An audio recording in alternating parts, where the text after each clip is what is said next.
Good evening, ladies and gentlemen, and welcome to the Town of Los Gatos Joint Town Council Parking Authority meeting for February 19th, 2013.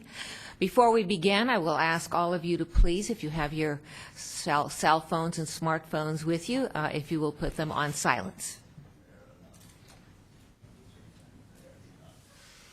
Madam Clerk, the roll, please. Thank you and good evening. Councilmember Joe Przinsky. Here. Councilmember Marcia Jensen. Here. Councilmember Diane McNutt. Here. Vice Mayor Steve Leonardis. Here. Mayor and Chair Barbara Spector. Here. As is our custom, every week, every meeting, we have a stellar student join us up here to lead the flag salute. So this evening, I am going to ask Laura Pedrati to join me up here.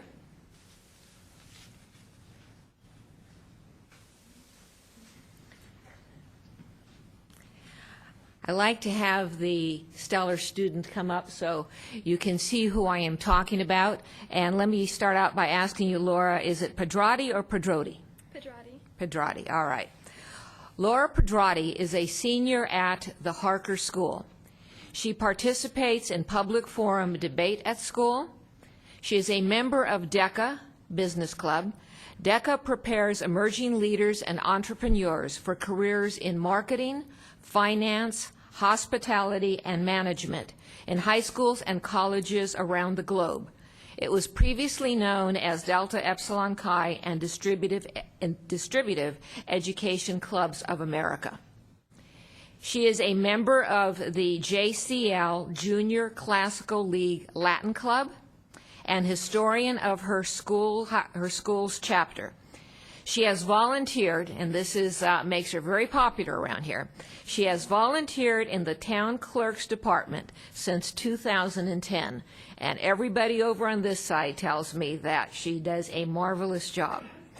She tutors middle school students in math at Kip Hartwood Academy, helps at her school's open houses. She has interned at Vortex, a clothing manufacturer in Malta, over the summer. She loves yoga, hiking, traveling, watching films, listening to music. She loves languages. She has studied French and Latin in school. She self-studied in Italian. Now, this part gets cooler and cooler.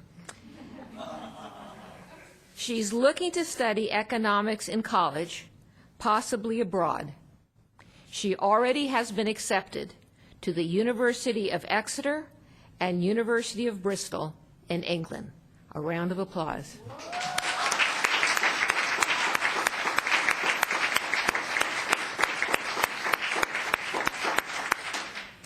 Now, if you'll please stand, I'll have her lead us in the pledge.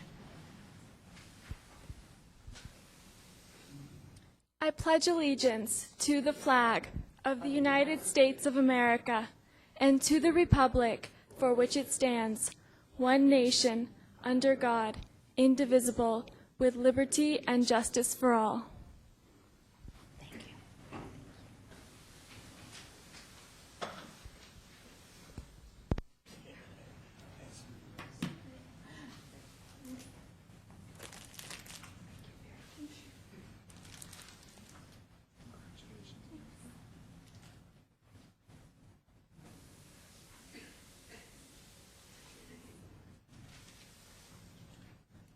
Another round of applause, please.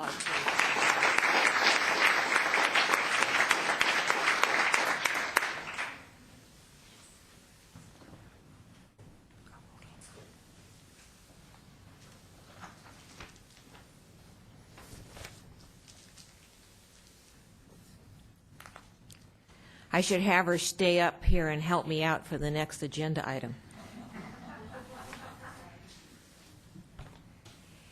In any event, the next agenda item at this time in our meeting and in this time of each year, it is the privilege and honor of the mayor to present to the community, to the council, to staff, the State of the Town message. Now, I want to put this in a little bit of context. This is the State of the Town message generally for the year 2013. But the context within within which I want to place it goes back just a little bit. I was elected by the council as mayor in November of 2012. At that time, as the newly elected mayor, I was given the opportunity to say a few words. And I did. And what I said is we needed to be prepared in 2013 to roll up our sleeves because this town has a lot of work to be done in the coming year. That was said on November 19th, 2012. On December 17th, 2012, I placed Templar on the agenda. Then we had our holiday break.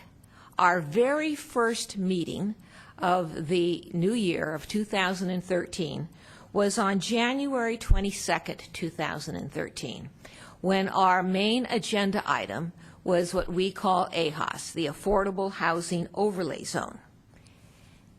The chambers were full. You say, well, we've had full chambers before. We had the overflow in the lobby. You'll say, we've had the overflow in the lobby. Not like this. There were chairs placed out there because the lobby was entirely full. There was a large screen television back there so that the folks out in the lobby could follow the proceedings and could therefore be prepared to come forward when their names were called on the cards. And their names were called, 45 of them. And at 11:15 that evening, the meeting was completed and the council unanimously decided to send the recommended overlay zone back to the General Plan Committee for reconsideration. Then, our next meeting, February 4th, 2013. Once again, the chambers were full. And so there were chairs out in the lobby for the folks to sit down, and once again there was a large screen television so that they could follow the proceedings and come forward when their names were called on cards. But this time, the old library was filled with chairs, and the remainder of the overflow crowd filled up the old library with another large screen television. So once again, these people could follow the proceedings and when their names were called, had time to come forward. And their names were called. 85 people testified on February 4th, 2013. And at 12 o'clock midnight, this council adjourned the meeting until the following week, February 11th, 2013. And just 1 week ago, this council completed that portion of its hearing on Templar and gun control. We are now just 1 week past that. And when I said on November 19th, 2012, we need to roll up our sleeves and get work done, what I realized after February 11th, 2013, is we need to roll them up further and get even more work done, because that's how this year is going. Because so many people are interested in so many issues in our town, we on the council get letters, we get emails, lots of emails. We get input from staff. And so we are aware of the issues that rise to the top of interest for the people in our community. And so I wanted to take the opportunity this evening to give you an update on these various issues.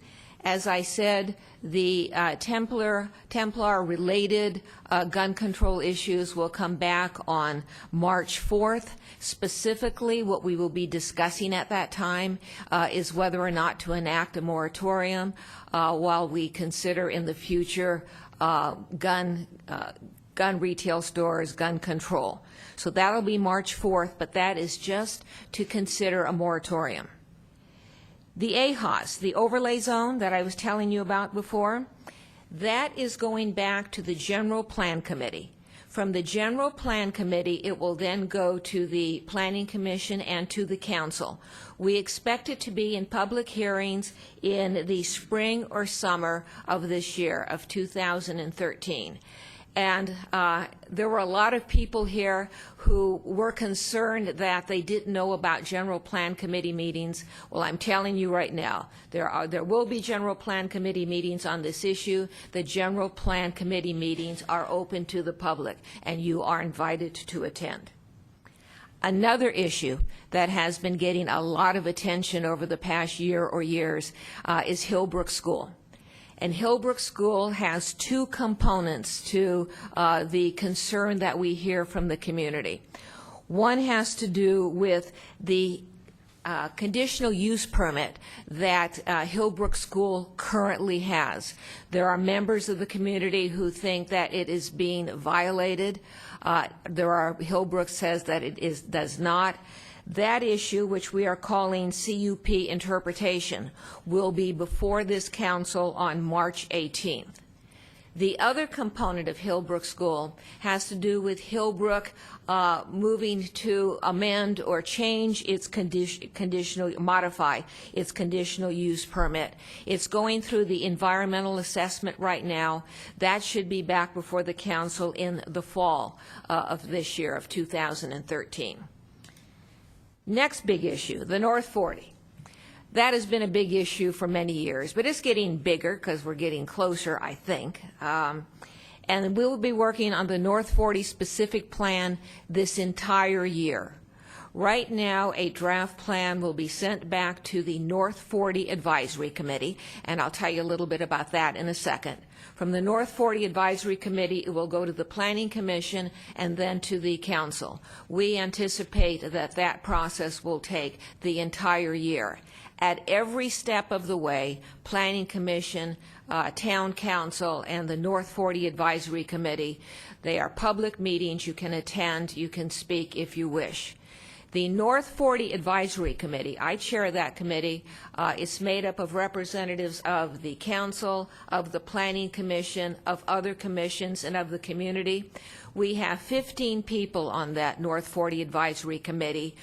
Because we need this much room, we have the meetings in this room so that we can use the dais for those people on the committee. Everyone else who attends sits out there where you are now.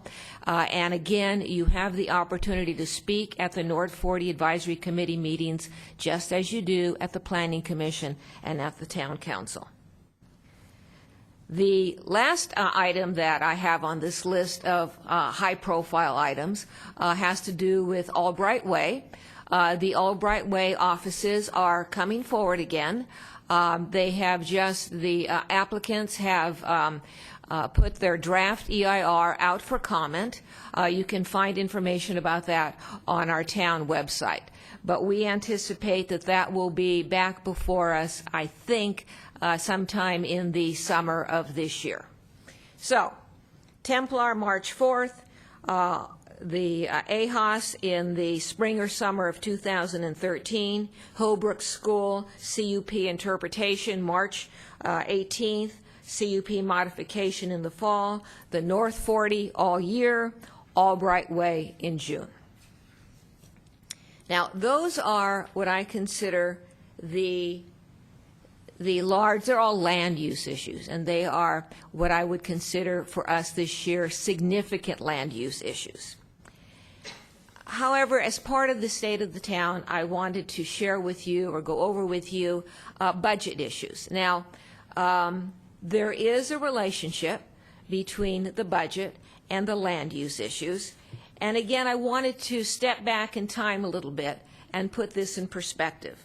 I had the opportunity and privilege of being mayor in 2008. And I had the opportunity and privilege of giving a State of the Town address.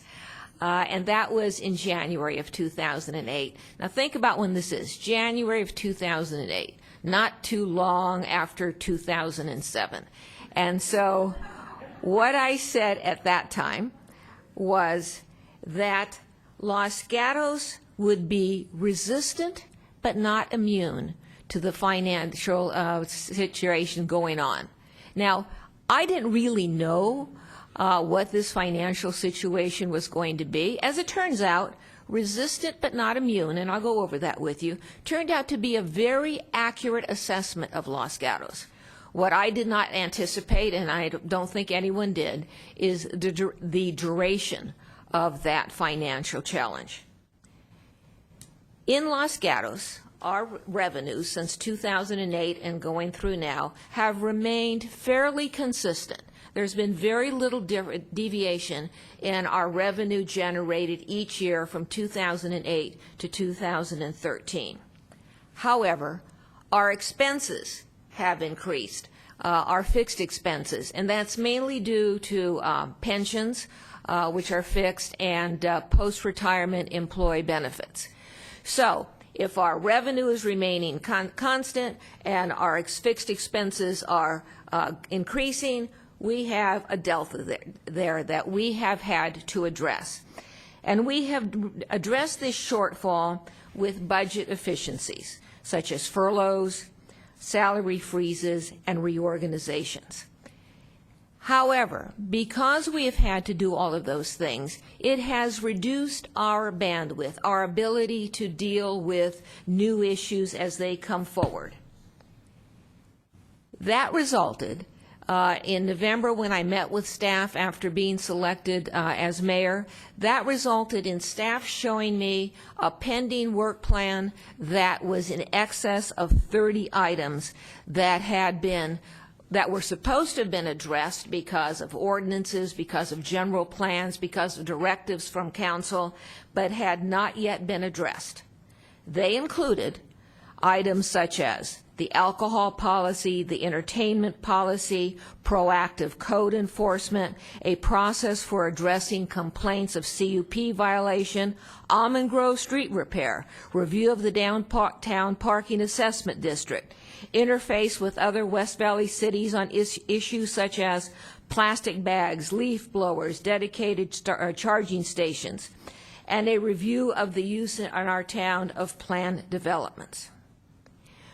Each of these items, because we haven't addressed it, causes uncertainty. It causes uncertainty for the people in the community. It causes uncertainty for staff that has to deal with the issue. It causes uncertainty for the Planning Commission. It causes uncertainty for the council. Because there are not clear policies and because there is uncertainty, that uncertainty wastes time, and time is money. And so therefore this year it will be my goal to wipe all of those items off of our to-do list and get them done.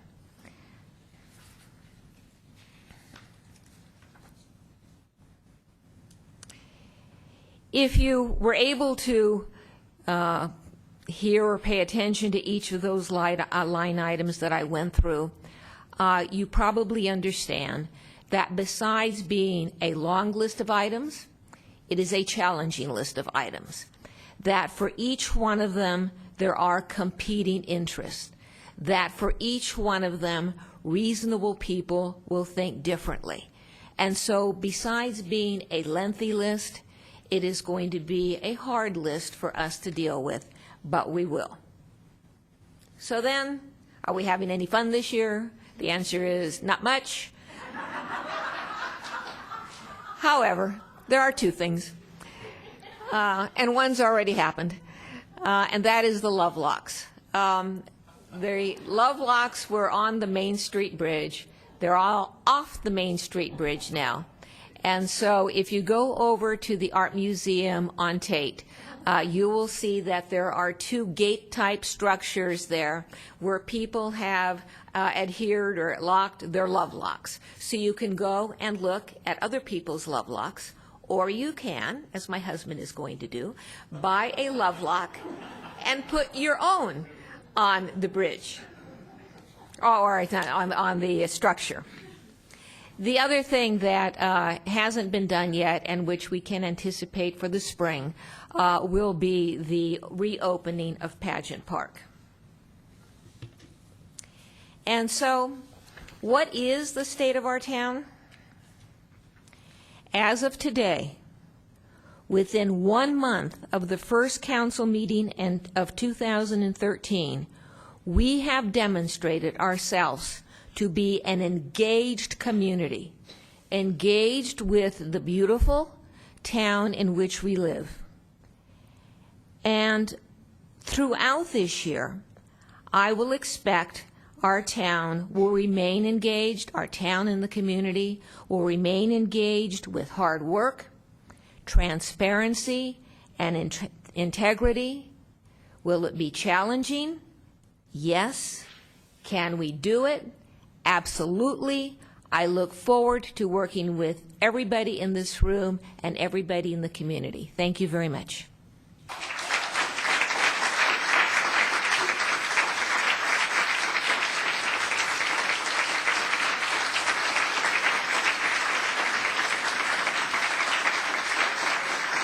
Thank you.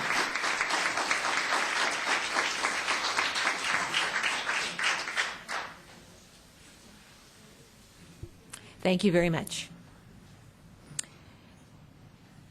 I know you clapped because it was fairly short.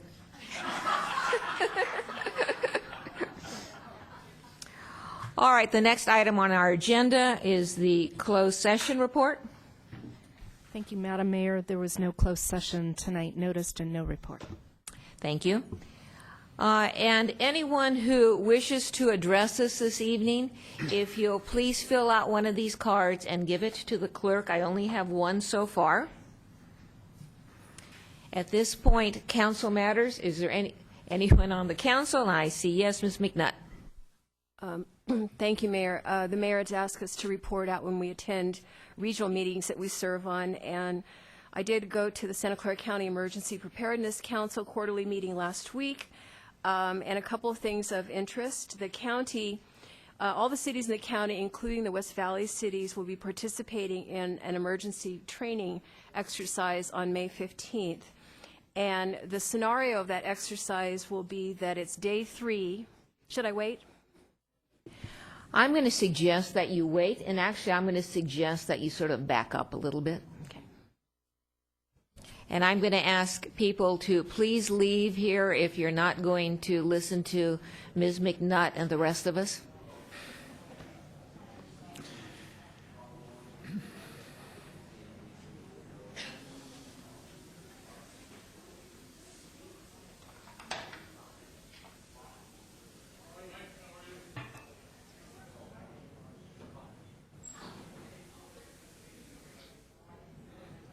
Ms. McNutt, the floor is yours, and again, if you could back up a little bit.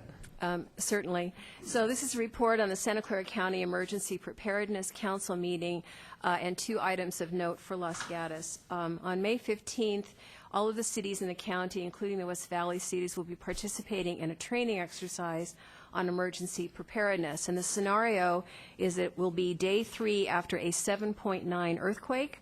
And the focus is going to be on disruption of water and wastewater, my fondness for sewers coming in there, services. So we'll have more details. I'm not sure right now how much the town, if it'll be a site of activity, but I'll let you know on that. Also at that meeting, there was a best practices presentation by Sergeant Carrie Harris of our own police department on a program that they're doing of training for educators. And so it was very well received, and I was quite proud that Los Gatos was there represented as a best practice. Thank you, and I do appreciate the fact that council is reporting out. I find it very helpful. Mr. Vice Mayor. Thank you, Mayor Spector. In the last week, I also attended 3 meetings on behalf of the council, and I'm not going to go into as much detail as Councilmember McNutt, but I will tell you the 3 that I attended. One was for the Santa Clara County Water District and Flood Advisory Committee, and I serve on both of those committees on behalf of the town. Another was for the West Valley Sanitation District Committee, and the last was for the Housing and Community Development Advisory Committee. Thank you. Thank you. Anyone else? Yes, Ms. Jensen. And I also attended last week a meeting of the Valley Transportation Agency Policy Advisory Committee. Mr. Przynski. Thank you, Madam Mayor. I'll report on three bodies that I have participated in the last couple of weeks. One is the League of California Cities Board of Directors meeting. We held it in Pasadena on the 7th and 8th. And League of Cities represents the 483 cities and towns of California. I have a handout of the League's focus for the council for the year. One of the major issues that the League is participating in right now is litigation in Sacramento regarding the dissolution of RDA. And there are a number of lawsuits that are coming forward to try to make amends or to do a recovery of what we lost in redevelopment agency throughout the state. And that is ongoing with the League. I'm also chair of the Valley Transportation Authority Board of Directors, and a couple of items that are on our agenda right now of importance, and this was at the beginning of this month. Vasona Light Rail is currently in its environmental study phase. That's that last 1.6 miles from the stop on Winchester near St. Lucy's to the Netflix building. Whether that is approved or not will depend on competition with a lot of other projects. In addition, I think it's something for our community to know that Highway 85 is earmarked for hot lanes that would run all the way from 101 to 101. And that could be, as far as I'm concerned, a real definite win. If you've ever been on Highway 85 in the morning commute or in the evening commute, you know how difficult it is. The last body I want to talk about is the Cities Association of Santa Clara County. It's the Mayor's Council or the Mayor's representatives on the council. One item that's I think important to us is going to be taken up is the whole question of sub-regional RENA options. That would mean that instead of each city or town being assigned its RENA number by ABAG, it's possible for a region or a county to act as a single body, and the distribution would take place locally. It doesn't mean the numbers would change in gross, but it does mean that it's more opportunity for cities and towns to reflect what their real characteristics are and have a better chance of evolving the numbers that are more appropriate. So that's my report on those three bodies.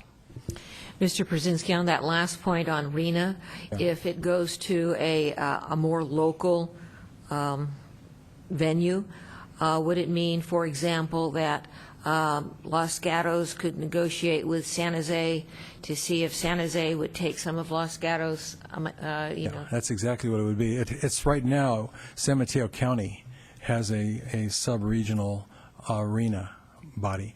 And what they've done up there is that the cities that want more residential, such as Redwood City, are able to negotiate with Woodside, for example, to offset. And there would have to be a trade-off of some value that would allow that to occur. But it's a much more locally controlled environment than what we see right now. Thank you. Anyone else on council for council matters? Thank all four of you very much. Manager matters. No manager matters tonight, and there is no did you know due to the State of the Town speech. I was did you know. Did you know we're going to work hard? All right, we now have the consent items to be acted upon by a single motion. Let me ask first, is there anyone from the council wishing to pull an item from the consent calendar? Seeing no one, I understand that we do have a member from the audience, Bonnie Williams, wishing to pull item 2 from the consent calendar. You don't need to come up yet, but is that accurate? Not pull it. I want to talk about it. I want to give 3 minutes to say something nice. All right, we'll still have to, that's nice, but we'll still have to pull it and get to it in just a few moments. All right, so we have agenda item 2 pulled, albeit for a nice reason. I'll look to the council for a motion. Mr. Brzezinski? Move to approve the consent agenda, except for item 2. Second? I'll second. All right, we have a motion and a second. Discussion? Seeing none, all in favor? Aye. Opposed? Passes unanimously. I would then ask, I will call Item 2, PPW job number 1005, Blossom Hill Road Improvement, Cherry Blossom Lane to Camino del Cerro. And I'm assuming there is no staff report? Staff is available to answer any questions that might arise. All right, questions of staff, seeing none. Ms. Williams, can you come forward, please? And you'll have 3 minutes. Did not know your definition of pulled. Actually, I've come here to compliment the town and a couple of your employees who worked on this project in front of my house. I think we're very lucky to have Kevin Rohani, hope I said that properly, and Melissa Hong, who worked on the project. I live on Blossom Hill Road, and I had a recommendation for several changes, and they're very professional, very nice, and very accommodating to what my changes were to the plan. So I just want to congratulate them for their fine efforts, and thank God we have them working for Los Gatos. So kudos to them. I guess basically that's all that I came to say. Just thank you. Well, thank you for coming in this nasty weather to say that. We appreciate it. But we need that rain to drink, so never complain about it. Thank you. All right, I now close the public testimony of the hearing and look to the council for a motion. Mr. Brzezinski? Move to approve item 2. A motion by Mr. Brzezinski, seconded by the Vice Mayor. Discussion, seeing none, all in favor? Aye. Aye. Passes unanimously. All right, we are now at verbal communications, and again, if you want to talk with us on verbal communications, please submit one of these cards. We do have a card, Maggie Creighton. Ms. Creighton, if you'll come up here, you'll have 3 minutes. Hi. I want to make this very, very brief, but I want to thank all of you city council members and city staff for hanging in the last 2 meetings because of the sort of split in our community on the Templar Sports getting their permit, etc. I just want to congratulate particularly you, Barbara, because you just kind of held us to an honest kind of real state of being, because so many of us were so fiery, so full of emotion about the Templar Sports. And I do want to encourage the staff and the council to remember that there is a lot of fire about this issue and to hang in with us, because as Barbara said, we're all very involved in this community. We love this community, and now we love the city council. At least I do. Thank you all for hanging in. There'll be more, so just remember that. Thank you. Thank you. All right, anyone else wishing to address us on verbal communications? I mean, this is such a good role, I think we'll keep it going. All right, seeing no one coming forward, we are at other business, which is agenda item 3, our fiscal year 2012-13 mid-year budget performance and status report, 6 months ending December 31st, 2012. I understand that the staff report will be made by staff members who will announce themselves. Good evening, Mayor Spector, members of the council. My name is Jen Calloway. I am the new budget and finance manager.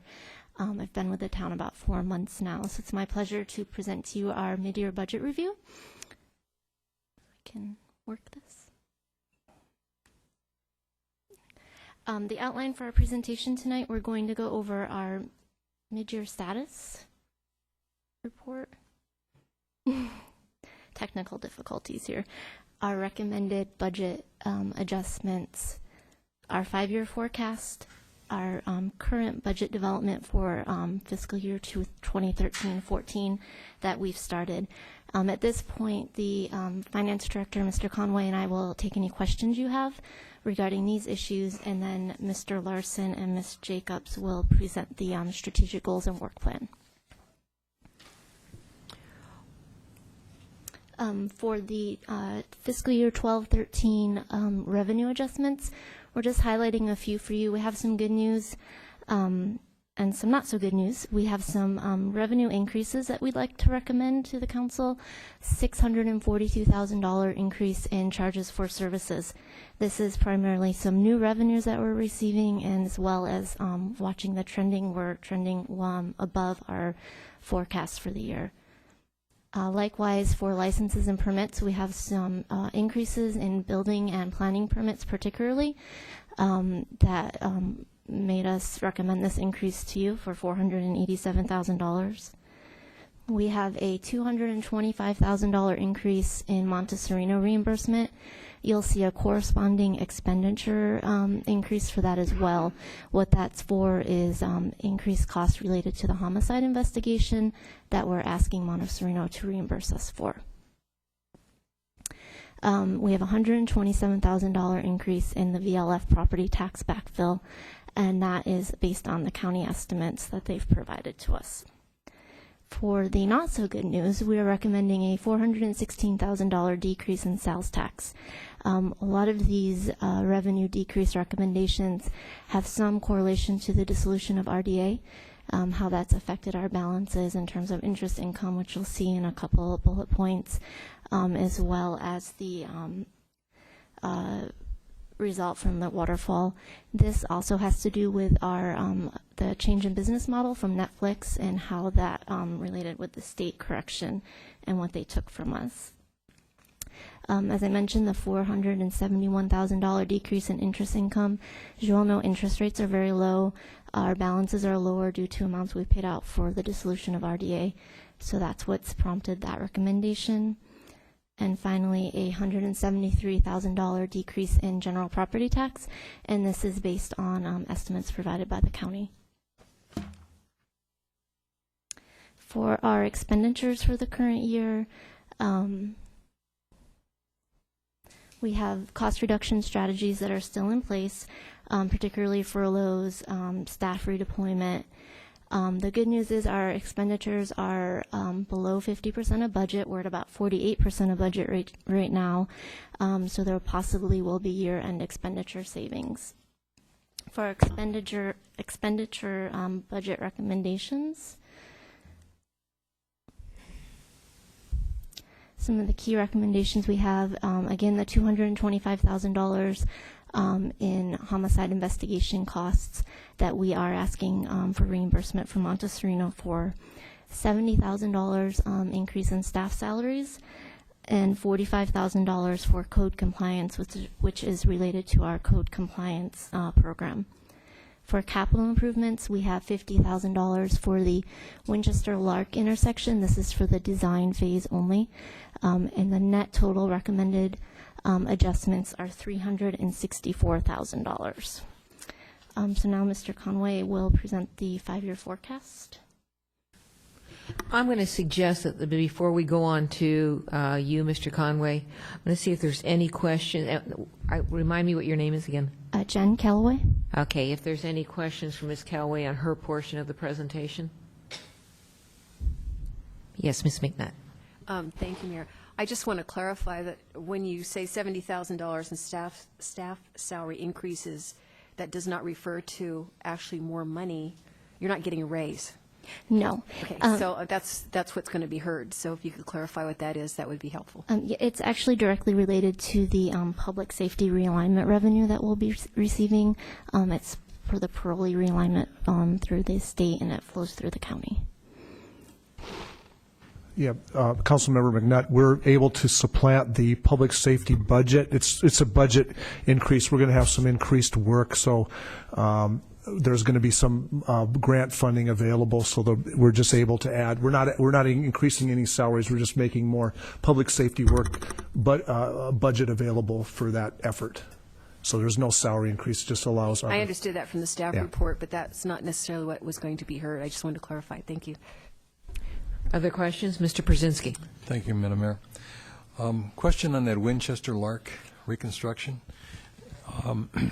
We haven't seen anything that configures this at this point, correct? This is a new item for us to evaluate?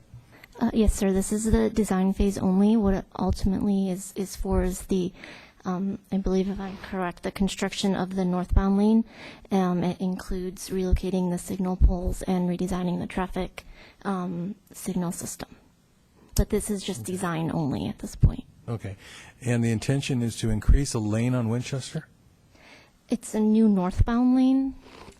The intention there is at least partially, perhaps more than partially, dependent on what happens in the Albright development, in that we'll have to change the way traffic flows through that intersection.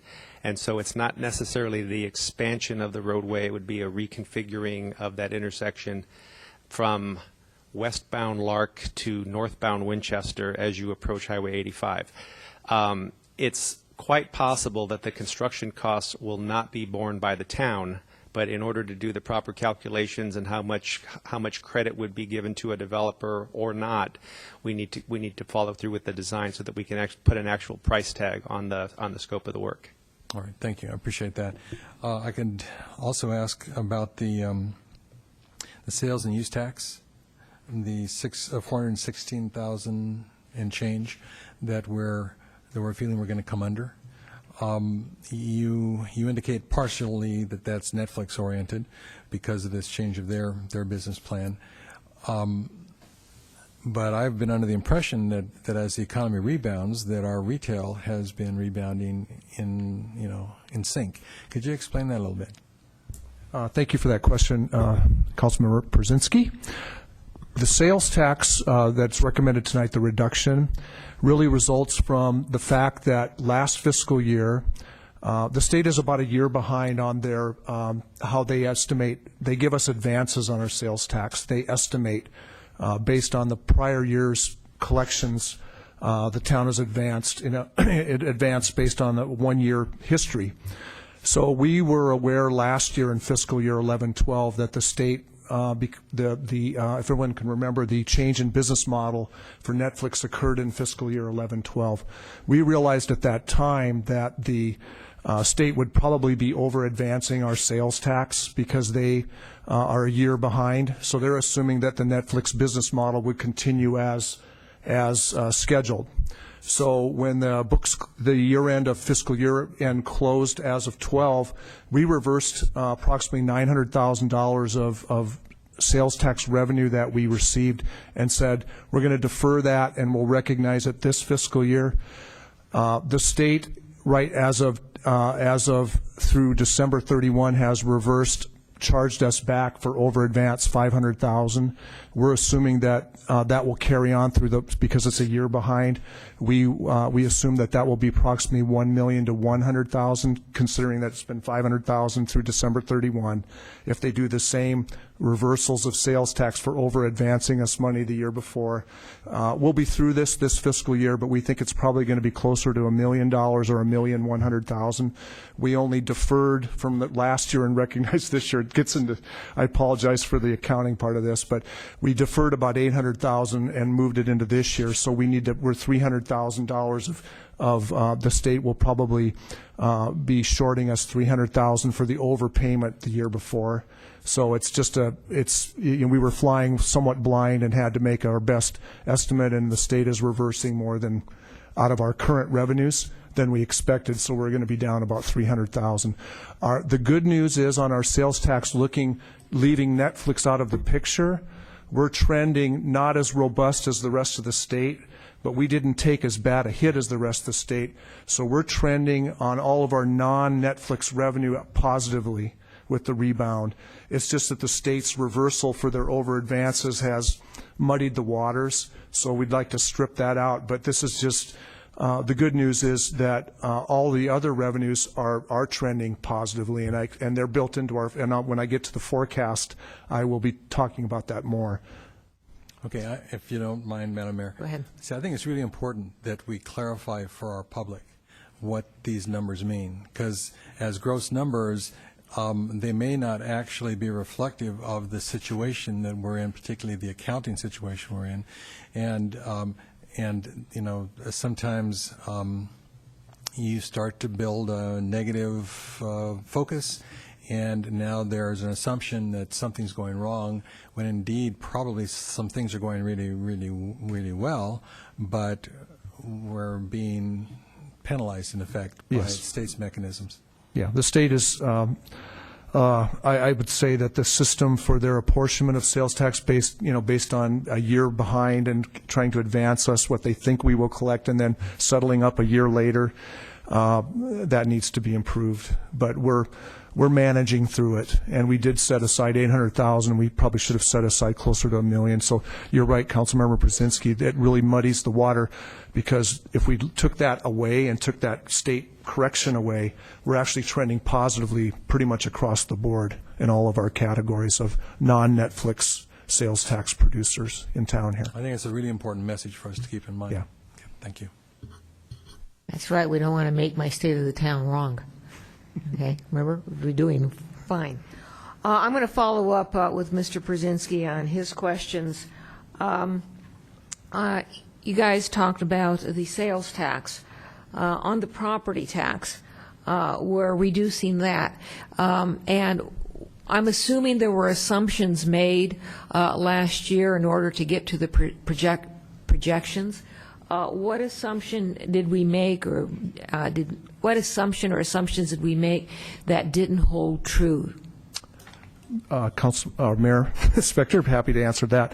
On the property tax, the 12-13 budget that was adopted was based on the forecast. We established that number in May of 2012.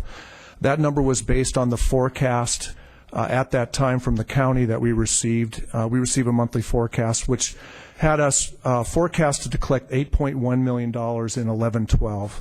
So the 11-12 assumed a 3.5% growth in 12-13, which got us to a new number. When we tallied up our property tax collections for 11-12, we were actually received $7.9 million. So we were $200,000 lower than what the county had estimated. So our estimate for fiscal year 12-13 was $200,000 too high. So this is a course correction because had we known that our actuals would have been $7.9 million, we would have increased that 1.3% and been at the new target that we're recommending tonight. The good news also on the county is that I just attended a property tax meeting with the County of Santa Clara, and we are trending very, very positively also in property tax. Had we been a little bit more, had we known exactly that we would have received $7.9 million, we would have increased the current year budget approximately 4%. We're growing at an average. Our assessed value right now is growing at 4% on an annual basis, which is that we had 3.5 in our budget. So we're actually trending ahead of budget. It's just that the estimate the county gave us the year before, I apologize. It's a bit of a moving target. We think I think council has seen that we're in general pretty close with our estimates. It's just a bit of a moving target. The wild card that we deal with every year is property assessment appeals. We have 85 active assessment appeals in Los Gatos at this time. Those can be settled at any time by the assessor's office, either through an appeal process or through settlement, and those can happen any time. And those can be either semi-high magnitude numbers when people appeal their property values. So those are also factor into our property tax collections, and it's very unpredictable. We try to be as accurate as we can be. All right, and then one more question on the interest income. What assumption or assumptions were made that caused this to be off to the tune that it is? Okay, on the interest, Mayor Spector, on interest, we're recommending a reduction because when we made councils aware that with the closing of the redevelopment agencies, money had been transferred to the town about 2 years ago for the Public Improvements Cooperation Grant. That grant, we believe, established a valid obligation that the RD redevelopment would provide funding for various town capital projects. Through the dissolution process, the oversight board determined that those were not contractual obligations and ordered the first amount was $6 million of low and moderate housing monies to be returned to the county. That was done, I believe, in November. So we lost a large chunk of dollars that was available that was earning interest until we were not going to reduce our interest estimates in advance because we believe that there were contractual obligations that the RDA was committed for those projects, and we did not want to send any signals that we were going to be giving up the fight on that because we believed we had contractual obligations. So that's the bulk of the interest loss. All right. I know that Mr. Conway has more to share with us, but any further questions at this point? Seeing none, Mr. Conway? Thank you, Mayor Spector. I have some good news. In spite of what we've talked about, the various budget reductions in certain revenues, as Jennifer Callaway pointed out, we have had some strong recovery in our charges for services and licenses and permits. Those are our private development activity work that's going on. We have seen a very a strong rebound in that revenue. And as you can look at your fiscal year 12-13 results, the blue line is, this is what every finance officer likes to see, is that the revenue line is above the red line, which in the 12-13 we estimate right now. The good news that we have for the public is that we should finish the fiscal year. We had a balanced budget. If council remembers, we did approve $490,000 of one-time use of reserves for library hours and other selected council initiatives that were included in the adopted budget. The good news is we haven't. You can see that there is an excess revenue above expenditures, and it does appear that we will not be utilizing that reserve. We will not have to touch that reserve that was authorized by council. We have sufficient revenues in the current fiscal year to more than balance. So that's one I consider piece of very good news for council. We should be able to keep our operating revenues. We'll be funding our operating expenditures for this fiscal year. As they did last year, by the way. 11-12 also finished with revenues slightly above, a couple $100,000 above expenditures, which was another good piece of news for the council. Fiscal year 13-14, the budget development that we're under right now, because of what Mayor Spector had talked about earlier in her State of the Town address, you can see that our revenue line, we have trended it in line with our actual receipts, and we believe next year that we will have a problem. You can see that the red line starts to trend above the expenditure line, trends above the revenue line by approximately $800,000. That is our challenge for next year that we're working on. That is approximately 2.5% of our operating budget, so all the departments are working actively right now on solutions for closing that gap. If we're able to close that gap with ongoing permanent reductions, that is what the red line signifies. You can see that we'll have continuing challenges the following year of another $1 million. These structural gaps are occurring primarily because of two reasons. One, as Mayor Spector mentioned, our pension rates are still increasing. We received the latest update. It was up 2%. On our public safety and approximately 2% on miscellaneous employees. That's applied against a $14 million budget, so that's a significant dollar amount. That is not, we're not able to deliver extra services. It's just an extra cost that we have to absorb. And then we have retiree medical payments that are going out on an actuarial basis that increase every year until 17-18, and then they start to they hit a high point actuarially, and they start to decline after that. The good news, if you went out on a 10-year forecast, you would see our expenditures starting to go down. That's the good news. You don't see it yet because we haven't rounded that corner. We're in the point of time where we're actually putting money into our post-retiree medical trust account and building a reserve in there, and then that money is earning interest, and it starts to become more self-funding over time, just like a regular pension plan. But we're in the building stages right now, so we're going to have to fund for that. So the green line, we put that there just for council, that if we took no action and we decided that we would just solve our problem with reserve use, you can see that the gap would start to become sizable, and of course, that's probably not a solution that we would be recommending to council. So we would anticipate that we'll be working between the red line and the blue line each fiscal year as we go through. The good news is I think we're fairly conservative on our revenue estimates from year to year. So we'll be updating this forecast as part of the budget development. There are some reorganizations that likely will take place during the budget development, other efficiencies that we'll discover through the budget process that we'll be building into the recommended 13-14 budget. And when we get some quantification of that, we will be building that into our 5-year and being able to show some of the good positive results that come out of an updated 5-year that we'll bring to council before we adopt the budget in May. So this is a point in time. It's going to change, but it's the best information that we have right now. Thank you. Questions from Mr. Conway? Mr. Brzezinski. Thank you, Madam Mayor. Mr. Conway, what happens in 2015-16 where we peak and then we start to fall? How do we get there? How do we get off? Can you be a little bit more descriptive for me? I don't know. I guess I'm looking at an increase that's relatively significant, without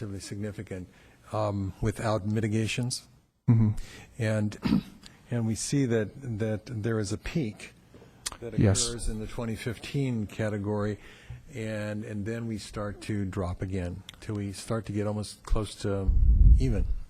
Yeah. What's happening? Okay. Thank you, Councilmember Brzezinski. One of the forecasting is a bit of an art. In 15-16, we anticipate that the PERS rate on public safety will be nearly 50%. So for every dollar of public safety direct salary, there will be a corresponding 50-cent additional payment we will make to the California PERS, Public Employees Retirement System. We have factored in a growth that you'll see the exponential ramping up and then a flattening, because and this is just my own personal belief, but I don't believe that that we will see a recommended rate beyond a 50% rate from PERS. So what has happened is we've flattened that out at a maximum of 50%, because the PERS rates that are charged are usually 2 years behind. So there's an actuarial valuation that's done 2 years behind to set the rates, the current rates. So we've had a market rebound in the past 2 years. So I do have somewhat of a conservative nature. So I would expect that when the good market results hit, PERS will likely have some opportunity to lower the rate. So this forecast is pessimistic in that I think it may approach up to 50%. We're at 42% right now. But at 50%, I thought I didn't want to budget any higher rate that we would be paying than that. And as I told you, it is a bit of an art, but I've been doing this a while, so I think I'm fairly solid with it, but it's a great question. So it does hit 50, and then we see some of our other costs are starting to decline. Our forecasted post-retirement medicals do hit a peak. I believe it's in 16, 17, and they start to drop. So we start to see some closing of that gap. Were we, and that's the green line, were we to do nothing. All right, then. I really appreciate that. So you're thinking 50% is a ceiling from PERS, and once we hit 50%, it won't continue to exponentially grow. It will ceiling and then start to drop because other funding will change the picture. We're completely dependent on what PERS decides it's going to charge us. Is that correct? We are, but the one thing another reason why I thought 50% would probably be our peak is, as everyone remembers, we did have pension reform, which begins this fiscal year, January 2013. So all of our new employees that join the town are in a different system. So I'm expecting that 50% is likely going to be our peak cost, and we should see that number drop as more and more new hires in the new PERS system. So we have taken some proactive steps as a state to address this issue. So that's why in our crystal ball we feel that 50% is a solid upper limit, because we should start to see some trending the other direction. And then finally, do you envision us using what you call shortfall mitigation? We will be doing that pretty much for the duration at this point, given the way you're projecting, correct? We will be doing some form of shortfall mitigation, and that takes many forms. It can be furloughs, it can be reorganizations, it can be strategic hiring freezes, as Mayor Spector. We've been doing this, honestly, for about 10 years. I don't expect that to... The problem that we have, and Mayor so eloquently stated in her State of the Town, is that our revenues have remained, and it has been a lot of work by town staff to keep revenues. As everyone knows, we've had some rough patches, and to keep a stable revenue base these past 5 years has been a challenge in and of itself. And I think the town should be commended for that, because we haven't seen significant dips. We haven't seen significant increases, but we've held steady. Our problem is we've had some of these uncontrollable costs, and as long as those costs trend negatively, we're going to be having to use right-sizing efforts of some sort to keep the ship of state afloat and in good health.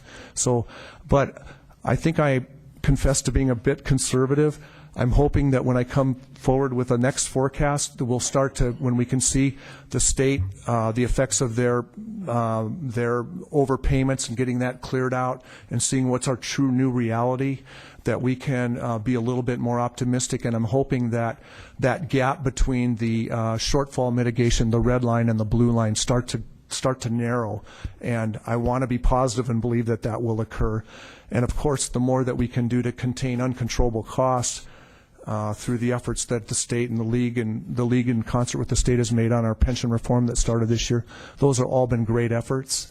And I think that's going to start to help that trend and that narrow that gap. And as we recover just generally with all of our economic activity, I think hoping to be able to bring a forecast that's a little bit more optimistic in the future. That would be lovely, but I think it's really important we stay conservative and be surprised at a certain point in time. Thank you very much. You're welcome. Thank you, Mr. Brzezinski. Other questions for Mr. Conway? Mr. Conway, the floor is yours. Okay, if there's no more questions on the 5-year forecast, then Jennifer Callaway and I are done with our part, and we were going to turn the presentation over to the town manager on the work plan. Mr. Larson?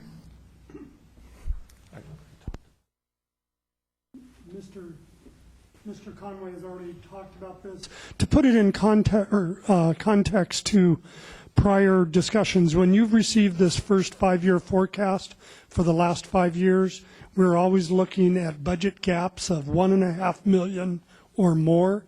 So it's actually down to what we think is a more manageable level of $800,000, and that's what we're working towards. To develop our budget for next year, we're using your prior prioritization from last year, where you evaluated $12 million worth of budget adjustments and put them in a tiered order. We will continuously update the revenue and expense projections with new information and fold in our continuing cost containment strategies to bring you in May a recommended balanced budget for your consideration at that time. And now we're going to shift seats for the next part of the agenda.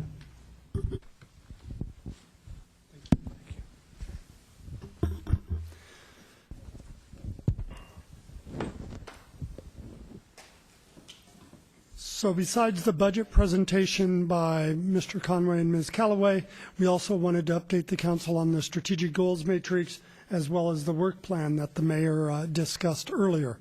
And Assistant Town Manager Pamela Jacobs will do a quick overview of the 2 charts that were in your packet, and then mostly it's to hear from council questions and direction you have on moving ahead.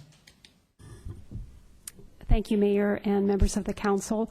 We would first direct your attention to the strategic goals that were adopted about a year ago by the town council. These are strategic goals for a 2-year time period from 2012 and 2014. In the past, the council has typically reviewed these on an annual basis to see if any needed to be removed or if new priorities needed to be added. This year, there was no separate session planned to do that, so staff is taking this opportunity of the mid-year budget to bring this forward to you to see if there are any adjustments you would like to make to the strategic goal matrix. Staff would like to recommend the removal of 2 of the strategic goals because they have been completed. They are both in the civic enrichment value. One is the completion of the sports park, because we do have that completed at this time. And the second is the opening of pageant grounds, and although that is not yet completed, it is imminent, so we do recommend that that be removed from the matrix. I'm going to go ahead and speak briefly to the other matrix that we provided you. That is the 2013 work plan, because it is important to take these 2 documents in together in context. And this is the list to which the mayor referred in the state of the town, the list of 30-some priority issues, many of which, those that have a yes in the second column, are ones that are actually on the strategic goal matrix. Others are issues that have arisen over the course of the year, have been identified as priorities either by the council, by the community, by outside factors, or other reasons that they have been put on the work plan list.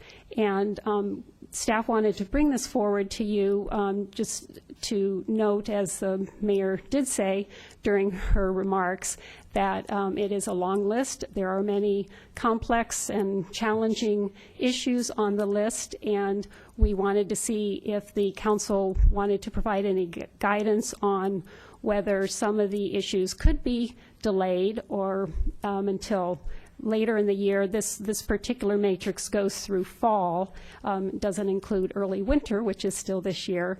One reason that we wanted to bring this forward is because there are so many complex and challenging issues. It's the case often that only 1 or 2 can be considered by the council on agendas. And with the remainder of the year, we have about 18 of those agendas left, and the council may want to take that into account. And so we are presenting both of these to you tonight for any direction you would like to give us. And the only additional comment I would add to the work plan issues, of the 31 items listed, 20 of them involve CDD, Community Development Department, in the lead seat or the second seat. So that department in particular is carrying a disproportionate load for these challenging issues. And I might add one more thing that I just thought of. Food trucks is one of the issues that's on the list, and it's one of the issues that staff suggested if there are any that are postponed, that one could be. And I did want to share with council, the reason it was on the list in the first place for this time period is that last year Music in the Park requested to have food trucks at the event through the summer, and the town conducted a pilot project with food trucks. And we have been informed by Music in the Park folks that they do not intend to pursue food trucks this year, so it isn't a time-sensitive issue at this point in time. Are you done? Yes. Thank you. All right. Questions of staff from council? Ms. McNutt. Thank you, Mayor. Not a question, but a comment. So as I was going through the matrix, this is the 3rd time that we've had it worked with the matrix in this form. I know there were strategic goals prior to that, but this, I think, it lays it out so crisply. And it is disheartening when you see the same things carry over year after year after year. And I think one of the problems is that some of the items that are listed as strategic goals are really, they're not action items that you can do and check off and say that they're done. They're more ongoing principles, like ensuring ongoing fiscal stability, or pursuing technology solutions.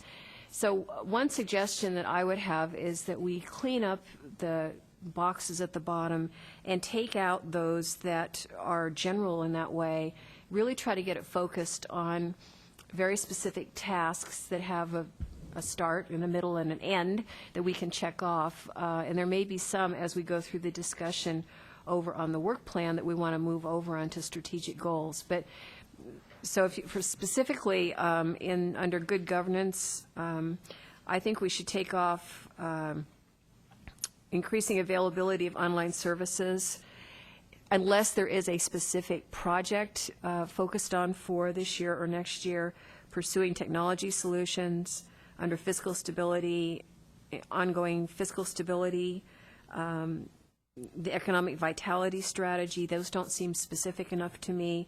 Under civic engagement, I'm not sure why the arts master plan is still there. It seems like that's kind of taking care of itself and is just rolling along.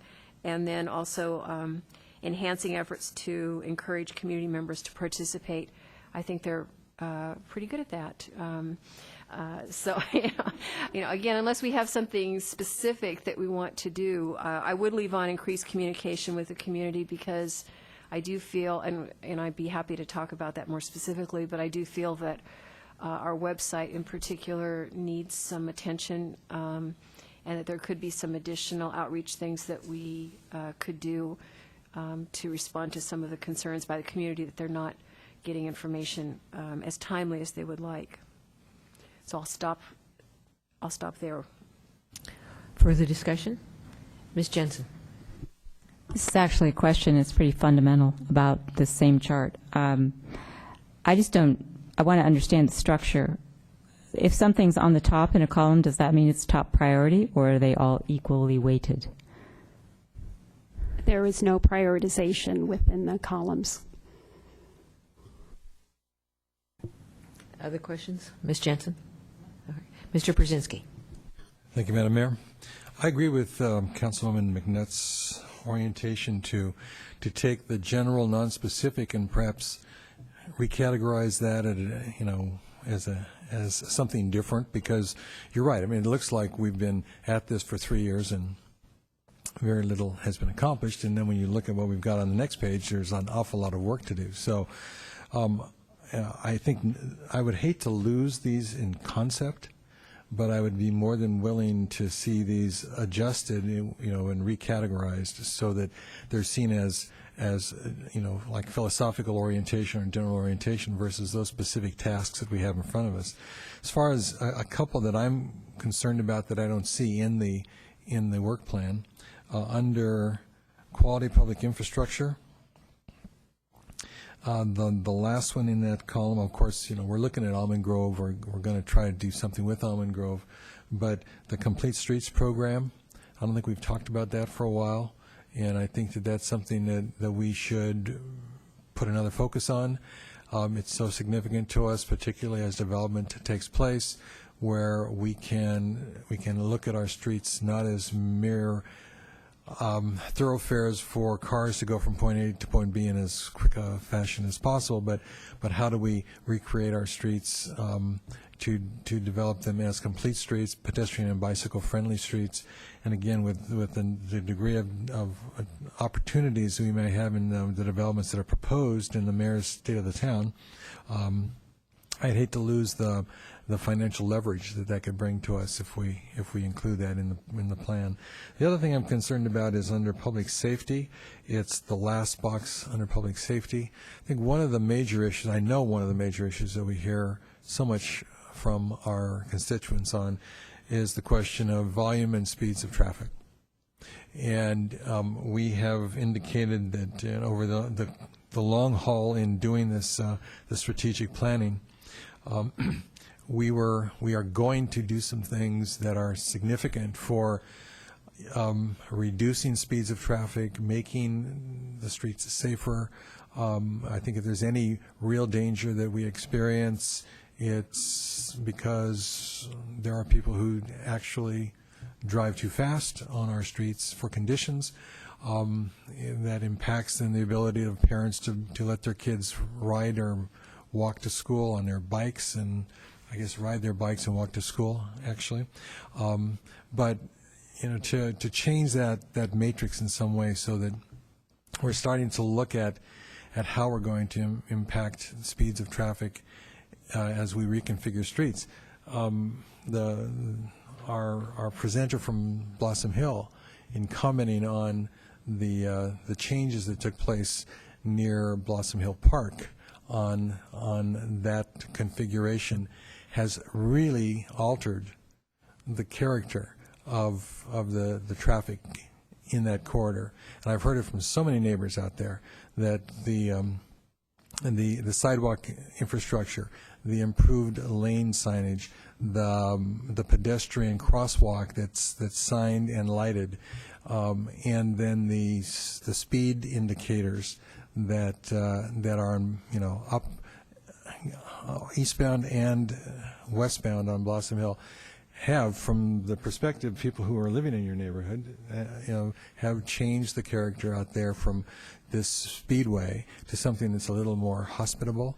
And I'm thinking that, you know, for very little money, we should be looking at these kinds of mitigations throughout town. And not having seen anything in our work plan that indicates that we're going to try to do some traffic mitigations beyond what we've got right now, I would recommend that we take another look at that. All right, further discussion? Ms. Jensen. Thank you, Mayor. Being new to this, I have trouble with sort of echoing Councilwoman McNutt's comments about there's things on here that are very general. It almost seems like the first matrix, to me, there's things that overlap. They don't necessarily fit in the category that they're in. If you look at the work plan, you could put bullets under certain of the things. So it almost seems to me that to make it more of a workable document, it ought to be somehow combined, or else just say what the work plan is and use the strategic goals on the top, because it's hard for me to figure out what exactly the strategic goals are. I can figure out the work plan. That's pretty easy. But I can't figure out how they go with the strategic goals. So I guess I'm just saying that this overall matrix isn't particularly helpful to me. And I don't know if that's true of other people or if it's just me.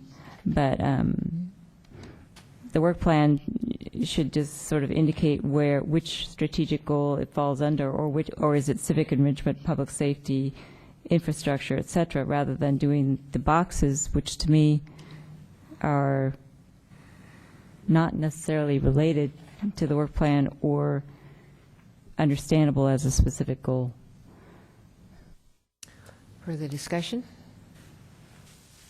Mr. Vice Mayor.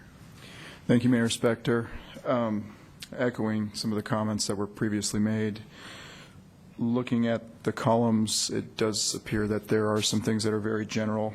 And I just went and I circled the ones that are actual projects, such as update the Los Gatos Boulevard plan. I like Councilmember McNutt's comments about increasing the communication with the community via a better web presence. I like in column 3, the fiscal stability, explore ways to maximize the availability and usage of the downtown parking resources. I think that's important, and I think that's something that's can be explored. And then in column 4, the Almond Grove streets and the complete streets. Looking at those 5 things, I think that's plenty of work off of this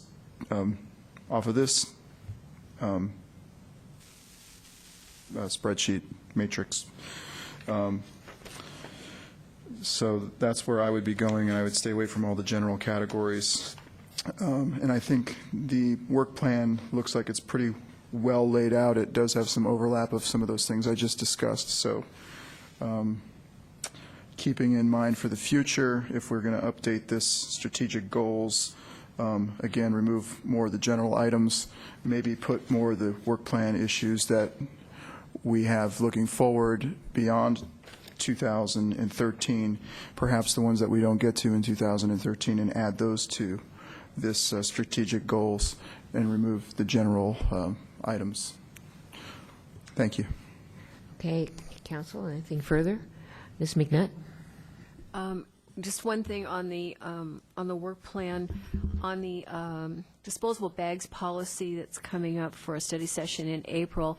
The City of San Jose is moving ahead with exploring styrofoam packaging used in restaurants. And I'm just wondering, and I'll know more when I go to the Recycling Commission meeting next week, but I'm wondering if we could or should couple that with disposable bags. They seem very similar to me. You're laughing. You don't want to do that? And I'm going to respond. Okay. That was all. Let me just respond to Ms. McNutt.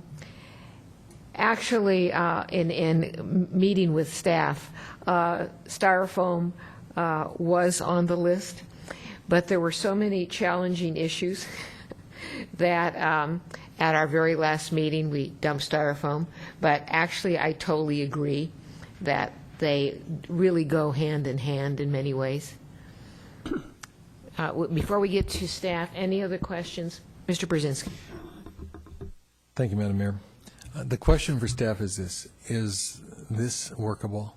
I mean, in terms of what you understand, Mr. Manager, about capacity for staff to accomplish this, we've got this laundry list, and I agree. I could pass on food trucks. There are probably a number of others in here that we could see as a lower priority, and then there are so many that are significant, that are already on the schedule, that are going to be complicated no matter what we do. I wonder if we shouldn't take a quick read of this, maybe not necessarily tonight, but a quick read and say, what are the things that we know they're elective in nature rather than those things that are required for us to get accomplished. I don't say we take anything off the list, but then prioritize. I mean, when you're looking at this, everything's equal, except for the fact that they've got a timed sequence to them. So that's my question. Realistic or not?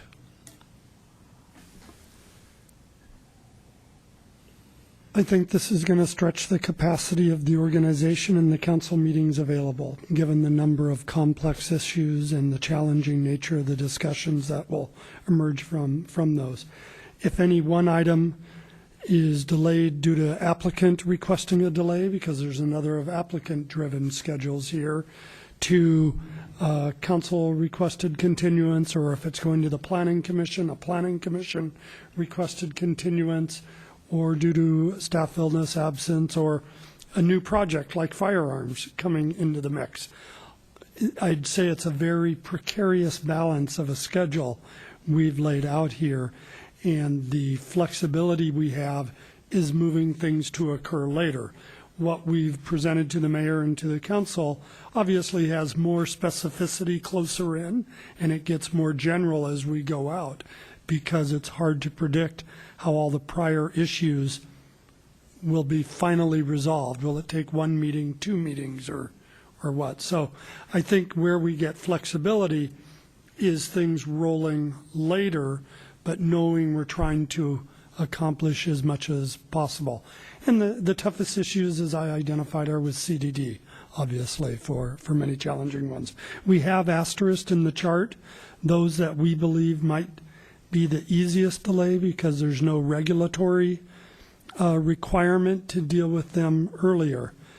Some that you might think could have been asterisked, like the emergency shelter zoning and multifamily CUPs down towards the bottom, we're under a housing element obligation to adopt those by the fall, so we couldn't just say move those to 2014.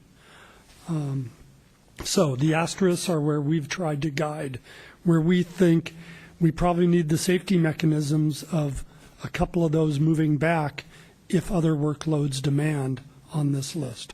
The other suggestion we had was, based on your comments tonight, we might look at how do we take the specific work plan then and start to roll back to the strategic goals matrix, since we're trying to approach it both generally and specifically. The strategic goals matrix, this is our third one, I believe. It's still an evolving tool for us, for those jurisdictions who have used it effectively. It's a big chart on the wall, and when something new comes up that's unscheduled, part of the public discussion is, well, what gets dropped or delayed? Firearms could have been that. AHA's going back through a second round process could have led to that discussion.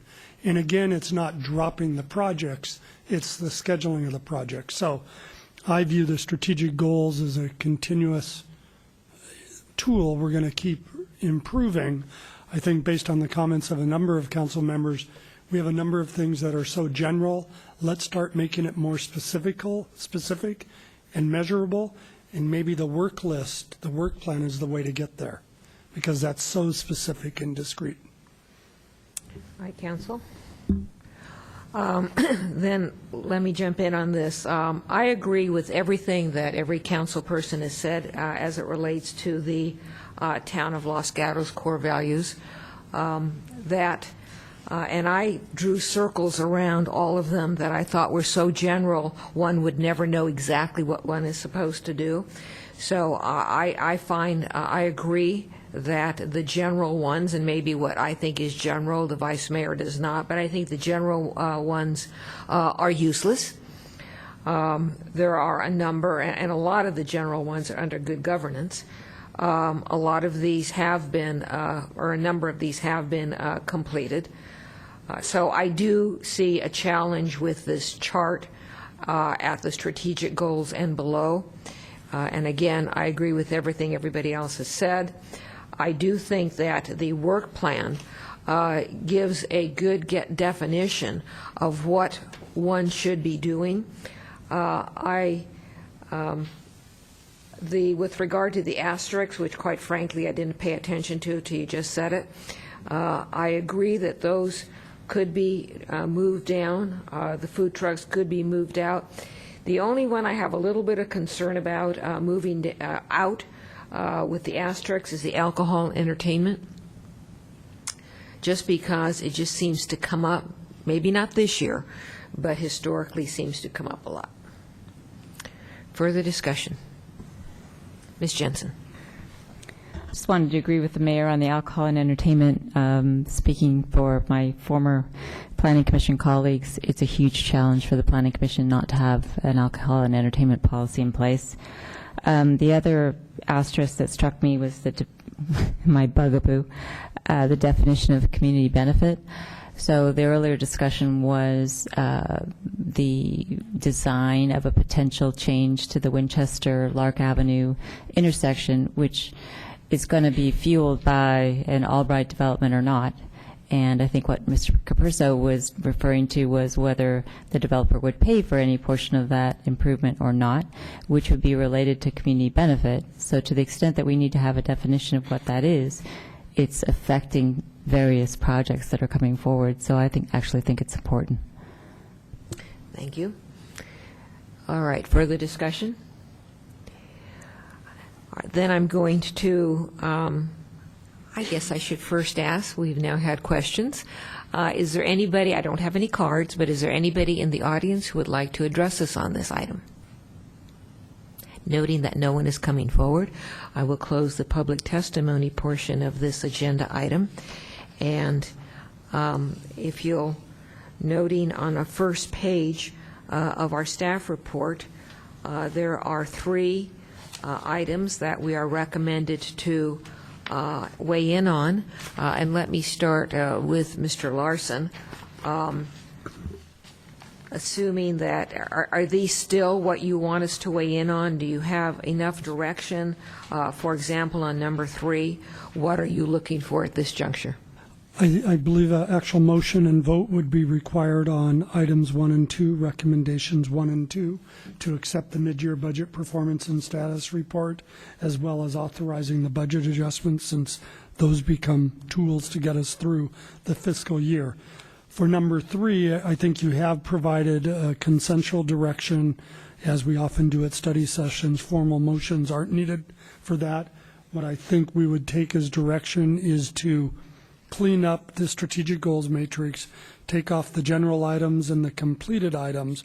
Maybe if there are 1 or 2 projects that take a very general and make it specific, make sure it's reflected on there.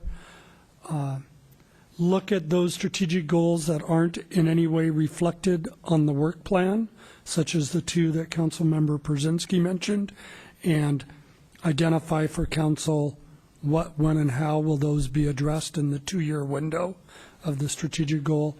And then look at the work plan items. Are there those that can add specificity to the strategic goals? And I'll use firearms as a good example. That will be as time-consuming of a project over the next year and a half, with the research, the policy recommendations, the community dialogue, consideration of a moratorium and the like. It will be as time-consuming as some of the strategic goals. Maybe it should be reflected that it is one of the priorities for the year, for the 2-year cycle. All right, well then I am looking for a motion on numbers 1 and 2. Mr. Vice Mayor? All right, well, I'm going to move to accept the fiscal year 2012-13 mid-year budget performance and status report, including the fiscal year 2012 and 13 financial projections, and authorize the budget adjustments as recommended in the attached second quarter budget performance report, attachment 1. We have a motion. Do we have a second? Second. All right, motion is second. Discussion? Hearing none. All in favor? Aye. Aye. Opposed? Passes unanimously. Meeting adjourned.